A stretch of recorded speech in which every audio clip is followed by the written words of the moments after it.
Então, vocês estão falando desses permissivos, que mesmo eles não pensam, né, na mulher, né? Estão aí uma lógica machista também.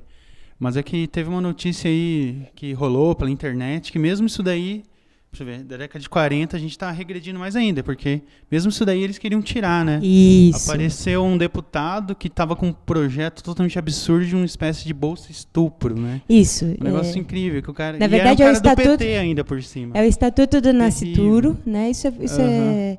Isso é uma discussão. Tem realmente um projeto, e o Estatuto do Nascituro prevê que o feto é um sujeito de direitos. Na nossa Constituição, uma pessoa humana só é sujeito de direitos após o nascimento. Tá? O que eles querem é inconstitucional, mas, na verdade, eles não estão ligando muito para isso. Eles querem causar todo um alvoroço, toda uma polêmica e colocar as pessoas, na verdade, contra a possibilidade de a gente legalizar o aborto. Se o Estatuto do Nascituro passa, o que acontece? Se o feto é um sujeito de direitos, ele é um sujeito de direito para tudo. Né? E isso significa que nem mesmo os abortos, nesse caso, seriam possíveis. O cara estava propondo era pagar Sim, uma bolsa além disso, e pagar um psicólogo para convencer a mulher a não abortar. Isso que a gente chama, as feministas chamaram de bolsa estupro, né? É um absurdo total. A ideia é, a mulher foi estuprada e ficou grávida dessa violência, né? Então, ela recebe uma pensão. Na verdade, a criança recebe um salário mínimo até os 18 anos, e a mulher tem atendimento psicológico para suportar, né, o fruto da sua violência. Né? Então, gente, a gente vai pagar com dinheiro público, né, por aquilo que um violador, um criminoso cometeu, de uma maneira terrível, marcando a vida dessa mulher, e ela vai ser obrigada a conviver com isso. Eu vou contar para vocês, foi muito legal essa sua lembrança, que, além de tudo, né, não sei se vocês viram uma notícia que saiu essa semana, também muito triste, uma jovem se suicidou no Marrocos. Vocês viram isso? Porque no Marrocos existe uma lei absurda que, quando um estuprador aceita casar com a vítima, ele não cumpre pena. Se ele não aceita casar com a vítima, ele tem 10 a 20 anos de cadeia.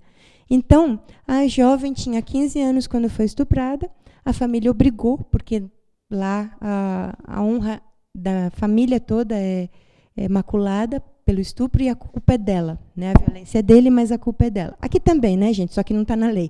A gente ainda acha que a mulher estava de minissaia e aí no lugar errado, então a culpa foi dela porque ela tentou o homem. Né? A gente não fala explicitamente, mas a gente pensa da mesma maneira. Mas, enfim, ela tinha 15 anos, ela foi obrigada a casar com ele. Ela começou a relatar para a família que ela sofria violência dele, ele batia nela. E quando ela disse que ela queria se separar, a família deserdou ela e ela se matou com 16 anos de idade. Né? É mais ou menos isso que você está trazendo, que a gente está querendo instaurar aqui. Né?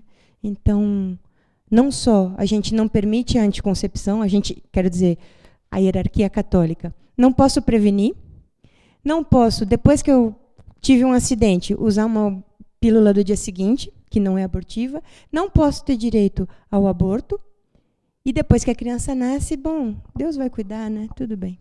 Né? E a mulher? A mulher é filha de Eva, a mulher é pecadora, ela tem que pagar. É só uma punição para a sexualidade livre das mulheres. Porque a anticoncepção, na verdade, liberta as mulheres desse ônus. Né? Então, a gente continua sobrepondo as mulheres para as mulheres mais e mais dificuldade, quando a tecnologia nos diz, tudo bem, pode ser legal, pode ser bom, enfim. Todos os números que eu vou passar para vocês agora são estimativas, e, na verdade, esses números eles estão subestimados. Acreditem vocês, subestimados. Já se fala em 1.200.000 abortos, o Ministério da Saúde já fala nesse número, já se falam mais de 220.000 mulheres com sequelas, e, na verdade, existe uma pesquisa da ANIS, que é o Instituto de Bioética, junto com a Universidade de Brasília, que, por projeção, chega a um número de 5 milhões de abortos por ano. Todos eles são feitos de maneira clandestina e ilegal. É a terceira causa de morte materna. Morte materna, gente, é um nome estranho, mas assim, desde que a mulher engravida até 1 ano depois que ela pariu, tudo é considerado morte materna, se ela morrer nesse período, tá? Independentemente da causa, antes ou depois da gestação, mesmo que ela ainda não tenha gerado, é um nome estranho, mas enfim. Salvador, por exemplo, é a primeira causa, né? Também é um número estimado, agora diz que caiu para a 4ª, agora para a 5ª. Gente, não dá para saber. De qualquer forma, o importante é que é uma das principais causas de mortalidade de mulheres que estão gestando, né? São 220 mil mulheres que recorrem ao SUS com sequelas de aborto. Na verdade, pode ser mais. E o aborto inseguro, como eu falei para vocês, atinge muito, muito mais, especialmente, fortemente, cruelmente, segmentos da população que já são super onerados com milhares de preconceitos, prejuízos, injustiças e etc.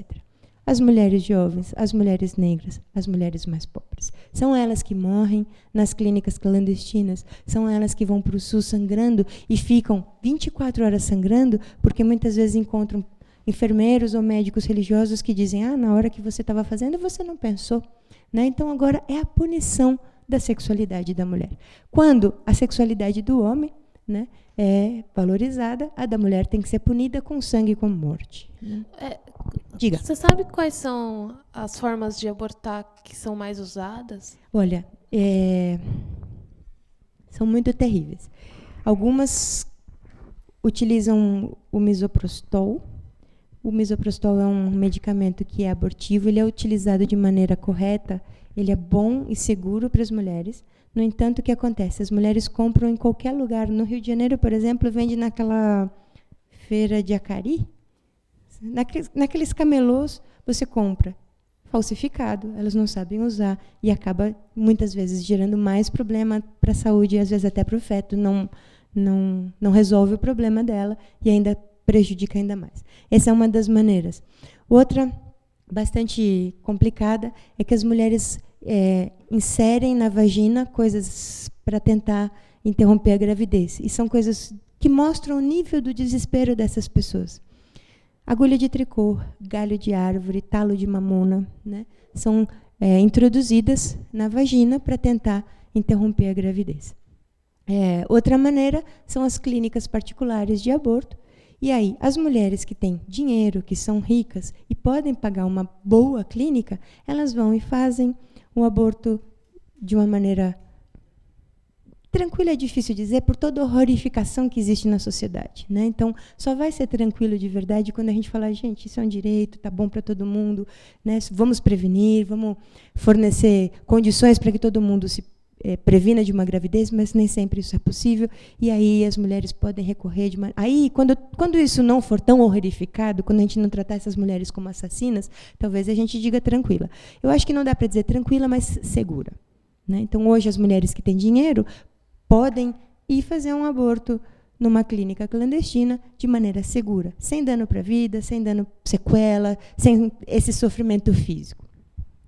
Ou elas viajam para um país que o aborto é legal e fazem da maneira mais tranquila.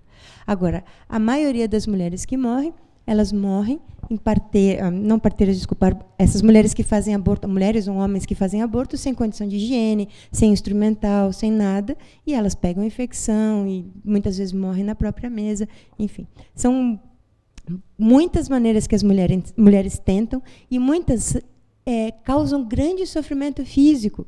E elas ainda podem ser presas, né? Então, imaginem vocês que proibir o aborto não é solução, porque com risco de ser presa, com risco de morrer, com riscos enormes, as mulheres desesperadamente continuam realizando o aborto. Então, não adianta. A gente tem que ter um mínimo de compaixão e de empatia para pensar nessas mulheres, porque ter filho pode significar uma coisa maravilhosa, se eu quero, se eu desejo, se eu escolhi, se eu posso. É uma realização incrível. Se eu não quero, e se chega numa hora que vai acabar com a minha vida, é uma tortura, é um sofrimento. E pode ser, gente, eu sou psicóloga de formação, pode ser uma tortura psicológica que causa transtorno mental para o resto da vida. E isso, por exemplo, na Colômbia hoje, eles estão muito mais avançados que a gente, saúde mental já é considerado uma questão para se permitir o aborto legal. Né? Então, se a mulher diz, olha, se eu tiver o filho, eu vou pirar. Né? E aí pira, gente, e pira mesmo. E a gente vê depois as mulheres jogando criança no lixo, né? Jogando não sei onde, abandonando, pira mesmo. Aí a gente condena essas mulheres. Elas são umas monstras. Né? Mas ninguém sabe. Onde está o parceiro dela? 85% das adolescentes grávidas são abandonadas grávidas pelos parceiros. Por que é uma questão das mulheres? Porque elas fizeram sozinhas essa gravidez? É isso? Como Maria? Por que a gente, ao invés de ficar condenando as mulheres e falando para elas, vocês são assassinas e não podem abortar e têm que pagar pelo sexo que vocês fizeram, por que a gente não educa os homens para eles serem responsáveis pelos filhos que eles geram?